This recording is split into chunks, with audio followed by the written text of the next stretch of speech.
Hola, buen día. Hoy vamos a hablar de el paciente con enfermedad renal crónica.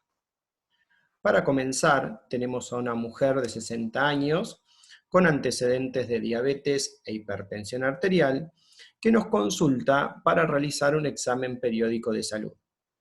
En el examen físico la encontramos levemente hipertensa.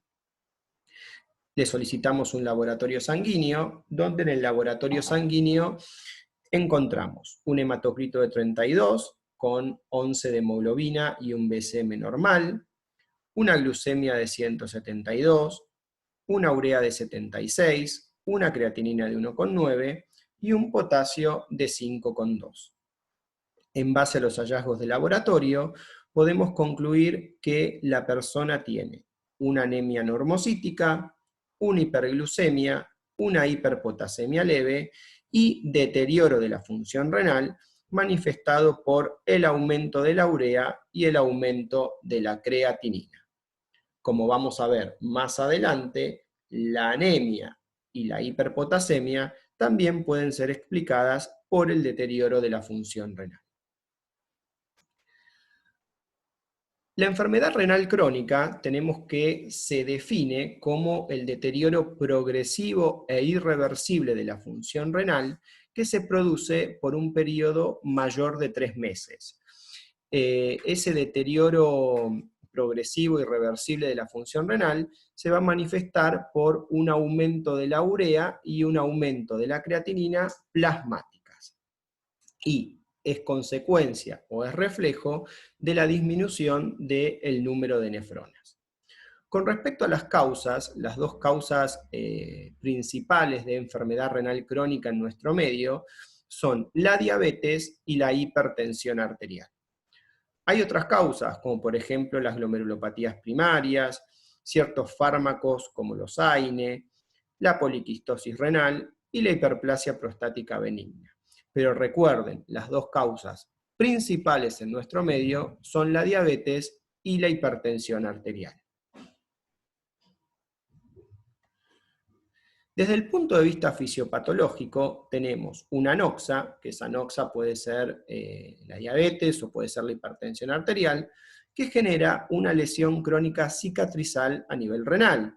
Esa lesión crónica se traduce por una disminución del número de nefronas, que a su vez se traduce por una disminución de la tasa de filtrado glomerular, a veces pudiendo estar precedida por una etapa de hiperfiltración.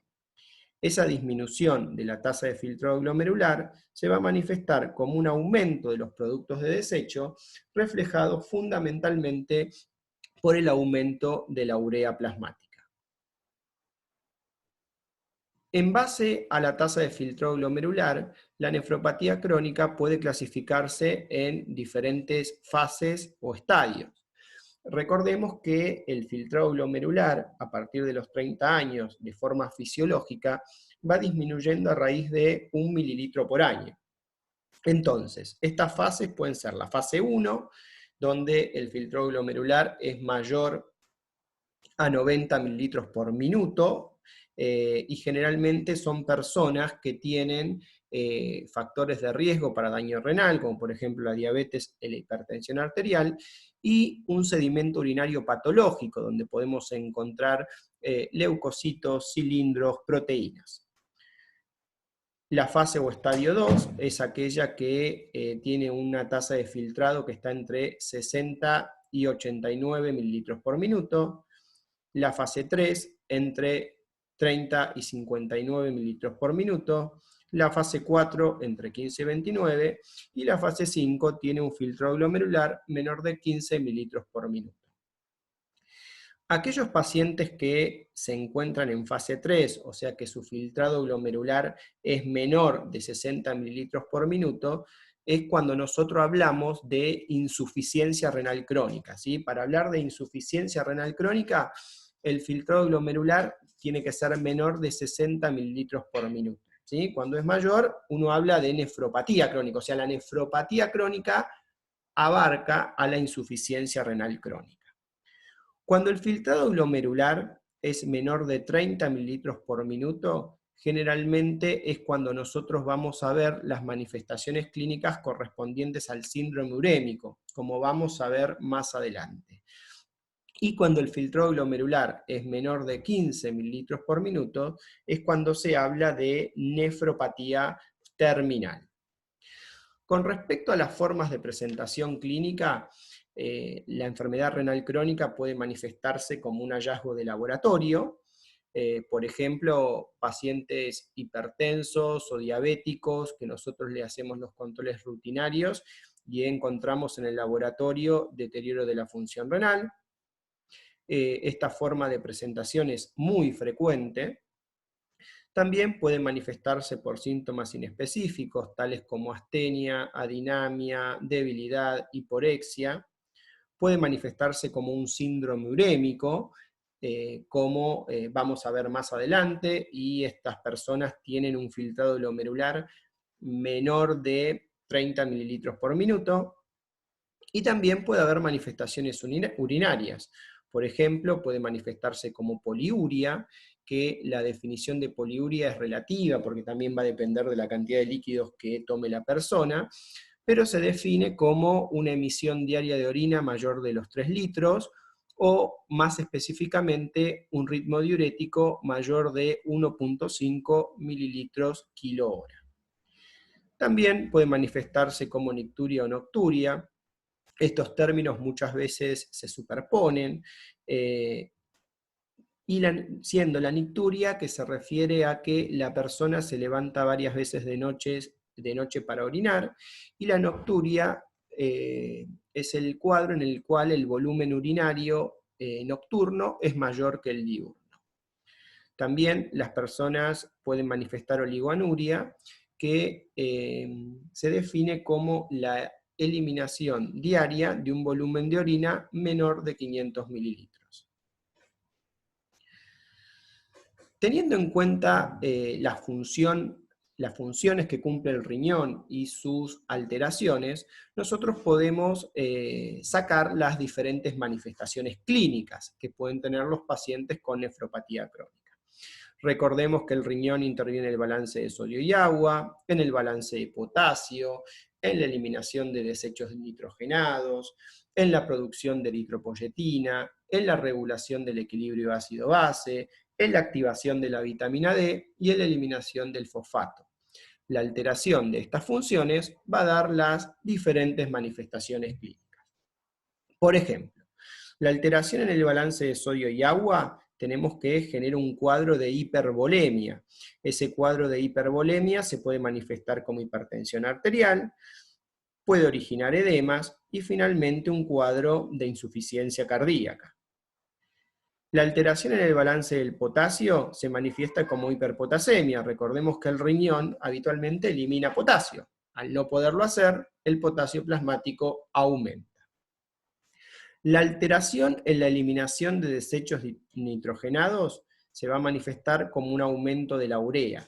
Y cuando la urea tenemos que aumenta por encima de ciertos valores, ¿sí?, combinado con una disminución del filtrado glomerular menor de 30 mililitros por minuto, va a dar el denominado síndrome urémico. Y el síndrome urémico puede tener varias manifestaciones. Por ejemplo, la urea genera disfunción plaquetaria. Esa disfunción plaquetaria se puede manifestar por sangrados. La urea puede irritar el pericardio, manifestándose como pericarditis. También genera deterioro de la función inmunitaria, aumentando la susceptibilidad a las infecciones. Puede generar trastornos cutáneos, tales como un prurito intenso, lo cual a su vez se combina con lesiones por rascado secundarias a ese prurito. También, junto con la anemia, pueden originar una coloración particular de la piel que es una coloración pajiza. Puede manifestarse como manifestaciones gastrointestinales, como por ejemplo náuseas, vómitos, dolor abdominal, sangrado digestivo por la disfunción plaquetaria. Puede dar manifestaciones neurológicas, tales como encefalopatía, polineuropatía, fundamentalmente a nivel de ambos miembros inferiores, en bota y en guante, y puede dar flapping o asterixis. Y también se puede manifestar como disfunción sexual. Los síntomas fundamentales del síndrome urémico son la encefalopatía, la pericarditis urémica, los sangrados, fundamentalmente los sangrados a nivel gastrointestinal, ¿sí? Pero sepan que el síndrome urémico puede abarcar todas las manifestaciones que nombré previamente, ¿sí? Puede manifestarse como una coagulopatía, como una pericarditis, puede dar trastornos cutáneos, gastrointestinales, neurológicos, sexuales y de deterioro de la función inmunitaria. Por otro lado, otra de las manifestaciones de la nefropatía crónica, como consecuencia de la menor producción de eritropoyetina, es la anemia, que es una anemia normocítica. Las alteraciones del equilibrio ácido-básico se van a manifestar como una acidosis, ¿sí? Es una acidosis metabólica, y a su vez, tanto la alteración del equilibrio ácido-base como el déficit en la activación de la vitamina D y el déficit en la eliminación del fosfato van a generar osteodistrofias, que esas osteodistrofias se van a manifestar fundamentalmente a nivel del cráneo, con las denominadas lesiones en sal y pimienta, y por las lesiones en penacho a nivel de los dedos de las manos. A su vez, la disminución de la activación de la vitamina D y fundamentalmente la disminución de la eliminación del fosfato van a generar hipocalcemia. Esa hipocalcemia se produce fundamentalmente porque al aumentar el fósforo, el calcio se une al fósforo, lo cual genera un aumento del producto fosfocálcico y una disminución del calcio libre. Esa hipocalcemia, a su vez, genera un hiperparatiroidismo que contribuye y perpetúa las lesiones óseas. Con respecto a los exámenes complementarios de utilidad en el paciente con nefropatía crónica, si nosotros pensamos en las diferentes manifestaciones que pueden tener estos pacientes, vamos a entender el porqué de las alteraciones en ciertos exámenes complementarios. En la persona nos va a ser de utilidad solicitar un laboratorio sanguíneo, un análisis de orina, la medición del clearance o depuración de creatinina y los estudios por imágenes. Dentro del laboratorio sanguíneo, fundamental la medición de la urea y la creatinina. La insuficiencia renal se acompaña de un aumento de los valores de urea y creatinina.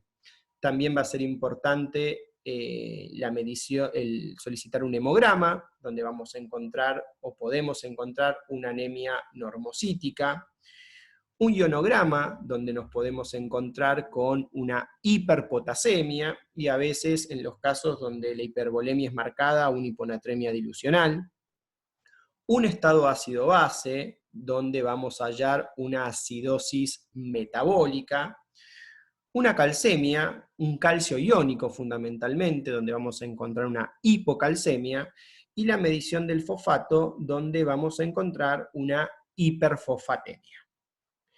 El análisis de orina también es muy útil y es importante tanto el examen físico-químico como el sedimento de orina. En el sedimento de orina podemos encontrar glóbulos rojos, glóbulos blancos, proteínas, cilindros. Los cilindros que caracterizan a la insuficiencia renal crónica son los cilindros séreos. También dentro del examen físico-químico es importante la determinación de la densidad urinaria, ¿sí? Nosotros lo que podemos encontrar es la isostenuria, donde la osmolaridad plasmática es igual a la osmolaridad urinaria, y esto se debe a una alteración en la concentración de la orina.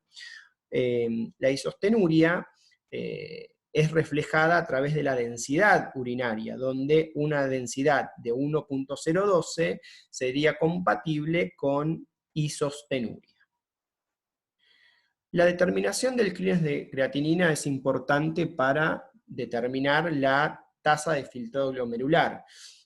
El clearance de creatinina se puede determinar a través de la fórmula de Cockcroft, la cual para determinarlo necesitamos saber el peso de la persona y la concentración plasmática de creatinina. Si bien es rápida, se hace o en el consultorio o a la cama del paciente en caso de que esté, a la cabecera de la cama del paciente en caso de que esté internado, pero no es tan exacta. Para tener un clearance más exacto, generalmente uno necesita una orina de 24 horas, que el paciente junte orina de 24 horas, y a través de fórmulas matemáticas sacar el clearance de creatinina.